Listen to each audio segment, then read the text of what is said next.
और आइए अब आपको बताऊं, हुमायूं एक दो नहीं तीन मस्जिद बनवाने जा रहा है। 3 बाबरी मस्जिद। देखिए कहां, ये आप देख रहे हैं, ये नक्शा है। ये 3 बाबरी मस्जिद का दावा जो हुमायूं कर रहा है, उसका कहना है एक मस्जिद बनवाऊंगा मालदा में। मालदा में 51% मुस्लिम आबादी है। मालदा को चुना है एक बाबरी बनवाने के लिए। दूसरी के लिए मुर्शिदाबाद, जिसमें कल नींव रखी है, यहां 70% आबादी मुस्लिम वोट बैंक की है। और बीरभूम, यहां 35% मुसलमान है। तीसरी बाबरी मस्जिद वो इस जगह बनवाने की बात कर रहा है। अब आपको बताऊं कि आखिर ये 3 बाबरी मस्जिद की बात क्यों कर रहा है। इससे सियासत भी जुड़ी है और इससे पैसा भी जुड़ा है। हुमायूं कबीर ने बंगाल में 3 बाबरी बनाने का ऐलान किया। मुर्शिदाबाद की जिस बाबरी की हुमायूं ने अभी नींव रखी है, उसे पूरा बनने में करीब 300 करोड़ रुपए खर्च होने का अनुमान है। और इसी तरह 3 और मस्जिद बनेंगी तो 1000 करोड़ रुपए खर्च होंगे। अब सवाल है कि हुमायूं को इतना फंड कहां से मिलेगा।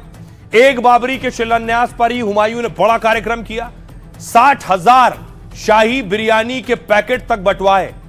पैसा कहां से आ रहा है 60,000 लोगों को बिरयानी खिलाने का। हुमायूं के पास पैसे और इंतजाम की कोई कमी नहीं। पहले दिन ही 100 ट्रैक्टर से ज्यादा ईंट और सामान पहुंच गया। और आने वाले लोग हुमायूं को बाबरी के लिए खूब दान भी कर रहे हैं। अकेले एक शख्स के ही 80 करोड़ रुपए दान देने का यह दावा कर रहा है। अरब देशों से भी मौलाना हुमायूं के कार्यक्रम में मौलाना पहुंचे। तो क्या खाड़ी देशों से भी मस्जिद के लिए फंड मिल रहा है हुमायूं को। हुमायूं ममता सरकार में मंत्री रह चुके हैं, बीजेपी कांग्रेस में भी रहे। क्या मुर्शिदाबाद और बंगाल के रसूख वालों से बड़ा कनेक्शन है। क्या बाबरी वाले दांव से मुसलमानों के सबसे बड़े नेता बनना चाहते हैं हुमायूं। सुनिए जरा क्या कुछ कह रहे हैं हुमायूं कबीर और लॉकेट चटर्जी। से कम 2 लाख आबादी यहाँ इकट्ठा होंगी, लेकिन कल मेरा दिल ऐसा खुश हो गया जो 2 लाख से 4 लाख यहाँ आदमी इकट्ठा आ गया। मेरा पता नहीं है कितना लोग यहाँ से सब मदद कर रहा है। वो अपना ख्याल से अल्लाह का ऊपर भरोसा रख के अल्लाह का घर मस्जिद बनाने के लिए ये सपोर्ट दे रहा है। सारा इंडिया में मुसलमान के पैसा के कोई कमती नहीं है।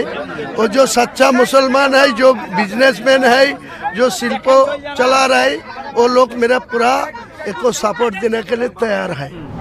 अगर उसका हिम्मत होता तो ऐसा जो चल रहा है अभी मुर्शिदाबाद में, तो ये क्या आज वो रोक नहीं सकते थे, उसको गिरफ्तार नहीं कर सकते थे। इतना रुपया कहाँ से आया। पूरा पुलिस एडमिनिस्ट्रेशन इसको मदद कर रहा है।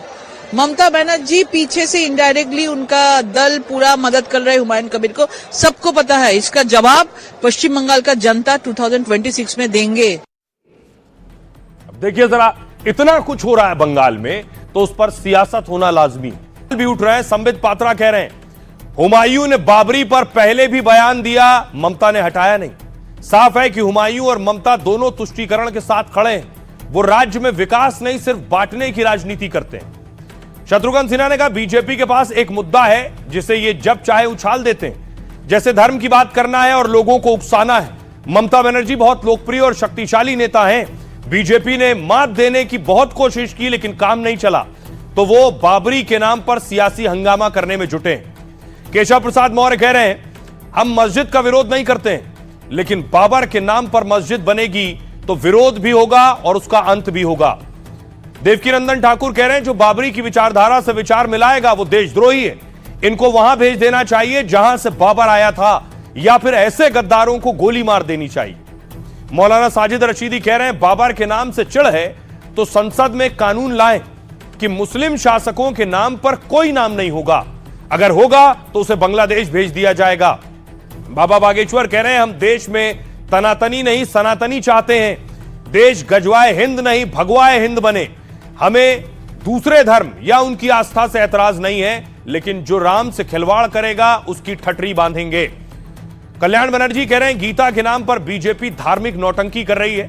बंगाल में उनका धर्म वाला कार्ड चलने वाला नहीं है और उनका 5 लाख लोगों का आने का दावा भी झूठा है।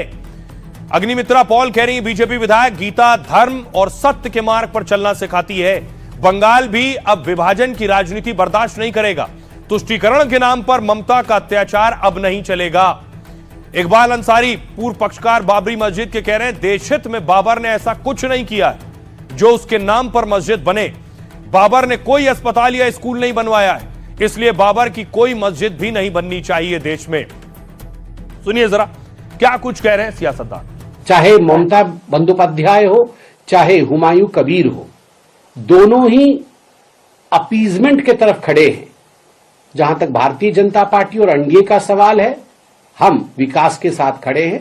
लोकतांत्रिक देश है, जरूर लोकतांत्रिक तरीके से चुनाव होंगे और उसके परिणाम भी विकास के हक में। इनकी जो जड़ें हैं, इनकी जो लिंक्स हैं, इनके जो रिश्ते हैं, आपको कहीं ना कहीं संघ से और भाजपा से मिलेंगे। ये उन्हीं के एजेंट होते हैं। ये चाहते हैं कि विवाद बनता रहे, देश में चलता रहे, लेकिन देश ये नहीं चाहता। ये जो हिंदू मुस्लिम की राजनीति की जा रही है, ये प्रायोजित राजनीति है, ये नागपुर द्वारा प्रायोजित राजनीति है। बाबर या बाबरी की कोई बुनियाद इस देश में नहीं है। कोई ईंटों की इमारत खड़ी कर सकता है, पर हृदय में बाबर को बसा नहीं सकता। ये राष्ट्र राम का है, राम का ही रहेगा, यहाँ भगवाई फहराएगा। यही सत्य है, ये सनातन सत्य है कि बाबरी मस्जिद की नींव रखी जा रही है। तो मैं आपको बता दूं, भगवान श्री राम और कृष्ण के देश में बाबर की कोई जगह नहीं, बाबर का कोई स्थान नहीं। और जो लोग बाबर से भारत में रह के प्यार करते हैं, उनको वहां भेज देना चाहिए जहां से बाबर आया था। आज 5 लाख लोग एक साथ यहाँ पे बंगाल में बैठकर गीता पाठ किया और उस मुहूर्त में किया, अभिजीत मुहूर्त जिसे बोला जाता है, बहुत पुण्य का काम माना जाता है। और सबसे बड़ी बात है कि कल मुर्शिदाबाद में बाबरी मस्जिद का शिलान्यास हुआ। तो इस स्थिति में बंगाल में गीता पाठ होना, हिंदुओं को एक साथ होना बहुत जरूरी था। बीजेपी का ये टैक्टिक्स है भाई, कई लेवल पे ऑपरेट करते हैं। उनको एक हुमायूं कबीर चाहिए, और वो तो वैसे भी उनके अपने ही रहे हैं। 2019 का चुनाव संभवतः बीजेपी से लड़ा। क्या चुनाव इन मुद्दों पे होना चाहिए? ये बिहार में भी मैंने कहा, मेरी रोटी पे बात नहीं होगी, मेरे रोजगार पे बात नहीं होगी, हम जाकर के बाबर और हुमायूं पे वोटिंग करेंगे। बहुत बड़ी बात, बहुत बुरा है, और उनकी मनसा पूरी नहीं हो पाएगी। ममता नामतः हिंदू, वास्तव में भारत विरोधी महिला है।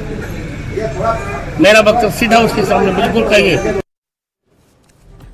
तो बात हो रही है बंगाल में 3 बाबरी की, लेकिन बाबरी सिर्फ 3 नहीं, क्या चौथी बाबरी मस्जिद की भी बात होने लगी है?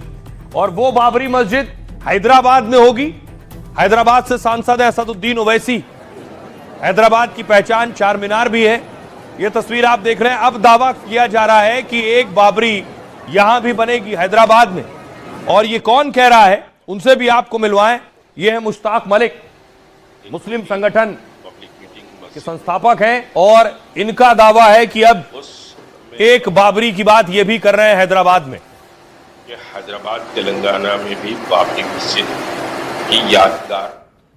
अब देखिए जरा क्या कह रहे हैं मुश्ताक मलिक। बंगाल के बाद हैदराबाद में भी बाबरी बनाने का ऐलान हो रहा है, यानी ओवैसी के शहर में बाबरी बनाने की तैयारी हो रही है। यह ऐलान मुस्लिम संगठन तहरीक मुस्लिम शब्बन ने किया है। तहरीक मुस्लिम शब्बन 1991 में बना एक सामाजिक धार्मिक संगठन है, और बाबरी विध्वंस की बरसी पर संगठन के अध्यक्ष मुश्ताक मलिक ने घोषणा की। मुश्ताक मलिक ने कहा, ग्रेटर हैदराबाद में बाबरी का स्मारक बनाएंगे, मस्जिद के साथ ही कल्याणकारी संस्था, अस्पताल, स्कूल भी बनाएंगे। हम जल्द ही ऐलान करेंगे कि ये कैसे और कितने समय में बनाया जाएगा। साथ ही उन्होंने बाबर के मुद्दे को राजनीतिक प्रोपेगेंडा करार दिया। हालांकि वो खुद बाबरी के नाम पर स्मारक बनाने की तैयारी कर रहे हैं। मलिक का दावा है कि अयोध्या वाली बाबरी का बाबर से कोई सीधा संबंध नहीं है, और सदियों तक बाबरी मस्जिद हिंदू मुस्लिम एकता की मिसाल रही है, इसलिए वो इसके नाम पर ग्रेटर हैदराबाद में स्मारक बनाना चाहते हैं। आइए अब आपको सुनवाता हूं, सुनिए जरा क्या कुछ कह रहे हैं मुश्ताक मलिक और क्या कह रहे हैं फिरंगी मेली। हमने ये डिसाइड किया कि हैदराबाद तेलंगाना में भी बाबरी मस्जिद की यादगार बनेगी। ग्रेटर हैदराबाद के जुरिडिक्शन में बाबरी मस्जिद यादगार बनेगी, और उसके साथ समझिए कि कुछ वेलफेयर के इंस्टीट्यूशंस भी उसमें बनेंगे। और इस सिलसिले में हम बहुत जल्द डिक्लेयर करेंगे कि कैसे कैसे ये रहेगा और कब तक समझिए कि हम इसका फाउंडेशन स्टोन रखेंगे। और बाबर के नाम से किसी को परेशान होने की जरूरत नहीं है। हिंदुस्तान का मुसलमान हुमायूं कबीर के इस फैसले को रिजेक्ट कर रहा है। आप हैदराबाद में बना ले या बंगाल में बना ले, ठीक है, ये आपका पॉलिटिकल ऑफिस हो सकता है, मुसलमानों की इबादतगाह नहीं हो सकती। और मुझे लगता है कि हुमायूं कबीर का ये कदम उनकी सियासी जिंदगी के लिए और उनके मुस्तकबिल के लिए बड़ा खतरनाक होने वाला है। तो आप सुन रहे थे, जेडीयू नेता कह रहे हैं सियासी मुस्तकबिल के लिए खतरनाक होगा हुमायूं कबीर का यह कदम। लेकिन हुमायूं कबीर की तो प्लानिंग बहुत बड़ी है। प्लानिंग देखिए क्या है। प्लानिंग है उनकी कि असदुद्दीन ओवैसी के साथ मिलकर वो बंगाल में चुनाव लड़ेंगे। क्या इसके पीछे कुछ एमआईएम या असदुद्दीन ओवैसी का भी कनेक्शन है? क्योंकि हुमायूं कबीर तो ये कह रहे हैं मेरी बात हो गई ओवैसी से, बंगाल में चुनाव है, 4 महीने बाद ओवैसी के साथ चुनाव लड़ूंगा। तो आपको बताऊं ओवैसी के साथ हुमायूं कबीर क्यों लड़ना चाहते हैं और ओवैसी के साथ लड़ेंगे तो ममता बनर्जी को कितना नुकसान पहुंचाएंगे। हुमायूं कबीर ने ममता की सियासी मुश्किलें बढ़ानी शुरू कर दी। कैसे? ममता की मर्जी के खिलाफ पहले बाबरी मस्जिद की नींव रखी और अब असदुद्दीन ओवैसी की पार्टी एमआईएम के साथ हाथ मिलाने का ऐलान किया। हुमायूं कबीर ने कहा मैं पहले ही ओवैसी से बात कर चुका हूं, हम दोनों मिलकर बंगाल में टीएमसी और बीजेपी के खिलाफ लड़ेंगे। हम बंगाल में 135 सीटों पर चुनाव लड़ेंगे और 80-90 सीटें जीतेंगे। यानी इतना कॉन्फिडेंस है कि 135 पर लड़कर 90 जीत भी जाएंगे। इसके पीछे वजह क्या है मैं आपको बताऊं। पश्चिम बंगाल में अगले साल विधानसभा चुनाव है। राज्य में मुसलमानों की आबादी करीब 32% बताई जाती है। मुस्लिम मतदाता आमतौर पर ममता बनर्जी को वोट देते हैं। हुमायूं और ओवैसी ममता के वोट बैंक में सेंध लगा सकते हैं। बंगाल की 74 सीटों पर मुस्लिम आबादी 40% से ज्यादा है। पिछली बार इन 74 में से सोचिए 69 सीटें ममता बनर्जी को मिली थी, जबकि 35% से ज्यादा मुस्लिम आबादी वाली 57 सीटें और इन 57 में से भी टीएमसी को यानी ममता को 46 सीटें मिली थी। यही वजह है यानी मुस्लिम बहुल में 131 में से 115 सीटों पर ममता बनर्जी की पार्टी जीती। इस बार हुमायूं जिन 135 सीटों पर लड़ेंगे उनमें ये 131 सीटें होंगी। तो क्या वो ओवैसी के साथ मिलकर ममता का खेल बिगाड़ेंगे? ओवैसी की पार्टी ने बिहार चुनाव में अपना असर दिखा दिया है। बिहार में तेजस्वी राहुल का खेला बिगाड़ा, क्या अब ममता की बारी है? सुनिए जरा हुमायूं कबीर क्या कह रहे हैं और एमआईएम के नेता असीम वकार खुद को उनसे अलग कर रहे हैं। सुनिए।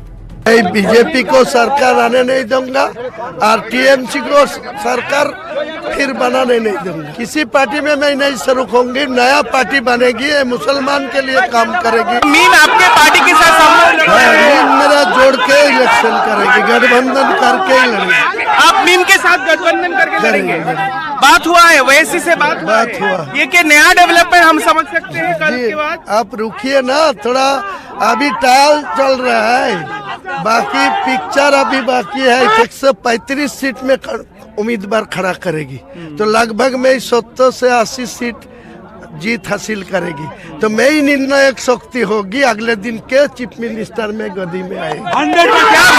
हिंदुस्तान में असद ओवैसी साहब अकेले ऐसे नेता हैं जो कभी भी मोहब्बत, अमन, चैन और एकता के खिलाफ रहने वाले व्यक्तियों का साथ नहीं दे सकते। ऐसे व्यक्ति जो देश में मोहब्बत के लिए खतरा हो, मोहब्बत में दरार डालते हो, एकता के लिए खतरा हो, एकता भंग करते हो, अमन चैन खत्म करते हो, डिस्ट्रक्शन की पॉलिटिक्स करते हो, ऐसे लोगों के साथ असद ओवैसी साहब कतई नहीं जाएंगे। और बंगाल का मुसलमान जानता है कि हुमायूं कबीर किसके इशारे पर कितना काम कर रहे हैं और क्यों कर रहे हैं। तो बड़ा दिलचस्प है, हुमायूं कबीर कह रहे हैं ओवैसी से बात हो गई है और असीम वकार कह रहे हैं कि उनके साथ नहीं जाएंगे। खैर ऑफिशियल स्टेटमेंट असदुद्दीन ओवैसी देंगे, लेकिन सवाल ये ममता बनर्जी बाबरी की नींव रखने के बाद इस तमाशे के बाद रोक क्यों नहीं रही है? तो बताऊं वजह। अब सवाल ममता से कि बाबर के नाम की मस्जिद को ममता बनर्जी ने आखिर क्यों नहीं रोका? क्रूर शासक बाबर ने हिंदुओं सिखों का कत्लेआम किया और बाबर के नाम की मस्जिद हिंदू सिखों को भड़काने के लिए बनाई जा रही, उकसाने के लिए। ममता को बंगाल के 70% से ज्यादा मुसलमान वोट देते हैं, यह भी सच है। क्या इसलिए ममता बनर्जी बाबरी को नहीं रोक रही हैं? क्योंकि अगर बाबरी को रोका तो क्या 70% मुस्लिम आबादी नाराज हो जाएगी? ऐसा है क्या? ममता को हिंदू वोट और भावनाओं की फिक्र नहीं है? फिर सवाल यह भी है, कोई धार्मिक आजादी का हवाला देकर नहीं रोक सकता। कोर्ट जो है, कोर्ट ने कहा भाई धार्मिक आजादी इसलिए हम रोक नहीं लगा सकते, मस्जिद बनाने की भी आजादी है, नाम भी कुछ भी रख लें आजादी है, लेकिन अब सवाल यह है, पुलिस की जिम्मेदारी है कानून व्यवस्था और सांप्रदायिक माहौल का हवाला देकर पुलिस रोक सकती थी, लेकिन नहीं रोका। ममता और पुलिस बाबरी को बनने से आखिर क्यों नहीं रोक रही है? सवाल यह है। ओवैसी के साथ हुमायूं लड़ेंगे तो क्या ममता को नुकसान होगा? ममता को डर यह भी है, अगर रोका ओवैसी के साथ हुमायूं लड़े तो उन्हीं को नुकसान होगा। सुनिए जरा धर्मगुरु क्या कह रहे हैं। तो नहीं बना रहा है कोई। अयोध्या में बाबरी मस्जिद का मामला था, सुप्रीम कोर्ट ने फैसला दिया, मुसलमान खामोश हो गया। अब देश के किसी भी कोने में अगर बाबर नाम से मस्जिद बन रही है तो ये संविधान की अनदेखी तो है नहीं, ये कोई गैर कानूनी तो है नहीं। ममता बनर्जी ने इसमें राजनीति ज्यादा की है। आप अलग रहने को क्यों बोल रही हैं? अगर कम्युनल पॉलिटिक्स है ये हुमायूं कबीर की, तो आप गिरफ्तार कीजिए उनको और गिरफ्तार करके जेल में डालिए बल्कि, और उनको सजा दीजिए कि भाई कम्युनल पॉलिटिक्स क्यों कर रहे हैं आप। आपने तो उसको बाकायदा सुरक्षा दी है, आपने तो बाकायदा वो प्रोग्राम होने दिया है, आपका तो सारा तंत्र मंत्र लगा हुआ था वहां पे। मस्जिद को एक सोची समझी साजिश के तहत हिंदुस्तान में उसकी बुनियाद रखी जा रही है। इस वक्त बार बार बाबरी मस्जिद की बुनियाद रखना ये पूरे मुल्क को फिर से तबाही के दहाने के ऊपर जो है पहुंचाने की बात है। जहां तक रह गई मस्जिद की बात, तो मस्जिद बाबर, अकबर, औरंगजेब के नाम पर ना रख के मस्जिद अल्लाह के नाम पर रखिए, रसूलुल्लाह सल्लल्लाहु अलैहि वसल्लम के नाम पर रखिए, या इमामों और अहले बैत के नाम पर रखिए, जिनके नाम पर मस्जिदें होती हैं।